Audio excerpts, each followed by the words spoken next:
here we're going to look at topic 5, example 4, where we use inequalities to solve problems. Derek wants to order some roses online. For what number of roses is it less expensive to order from florist A from florist B? So there's kind of two questions in one. They want to know if we're buying a certain number of roses, should we choose option A or B as the cheaper option? So what we want to do is we want to compare these. Florist A is $4.75 per rose plus $40 delivery charge. So I can represent that by saying 4.75x plus 40. And florist B is $5.15 per rose plus $25 delivery charge. So I could represent that as 515x plus 25. And what I want to do is I want to see when florist A is less expensive and when florist B is less expensive. So I can take that 4.75x plus 40, and I'm going to ask when is it less than 5.15x plus 25. All right, so this is florist A, and this is florist B. And now I solve this. All right, so I can move some terms around. What I'm going to do is I will move my x terms first, so I'll subtract 4.75x from each side. Not the only thing you can do, but that's the step that I'm going to do first. So I have 5.15 minus 4.75. That's going to give me 0.4. So 0.4x plus 25. I'm then going to subtract 25 from each side. 15 is less than 0.4x. And it's 0.4 times x, so let's divide by 0.4. And then we get 15 divided by 0.4 is 37.5. Well, that's a little bit annoying because we can't buy half a rose, so we're going to have to either round up or round down in certain situations. But that gives us a pretty clear idea of when florist A is cheaper or when florist B is cheaper.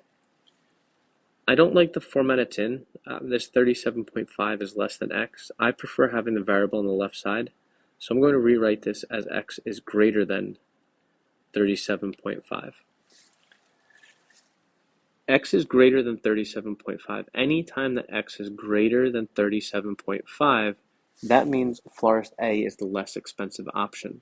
Because my original inequality I set up to be florist A is less than florist B. So this solution here, this x is greater than 37.5, is the solution to when is A less than B. Okay. So to write this answer, florist A is less expensive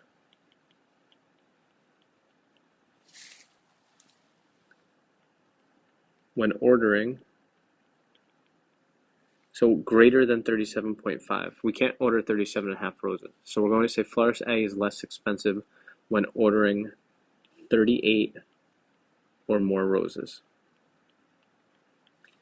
And florist B would be the opposite of that, is less expensive when ordering 37 or less roses. All right, and this would be my solution. Sometimes it's hard to interpret our answer. So maybe you set the inequality up right and you got this x is greater than 37.5, but you didn't really know what it meant. So it doesn't very clearly tell you when florist A or florist B is less expensive. What you need to do is you need to ask yourself, how was the inequality set up? The solution is the solution to when A is less than B, because that's how our original inequality was set up, as A is less than B. Right, so this solution is the solution for when A is less than B. Okay, do be careful of that. So if you want A to be less than B, then that actually means that x is greater than 37.5. And again, write out your answer. Anytime you have a word problem, your answer is probably not just going to be a number. You're probably going to need to make some kind of statement. So make sure you're pretty clear with the statement and you answer the question that was being asked. In this case, they wanted to know both A and B. That's all. Hopefully this section wasn't too bad and you're able to be pretty comfortable with solving inequalities and graphing solutions.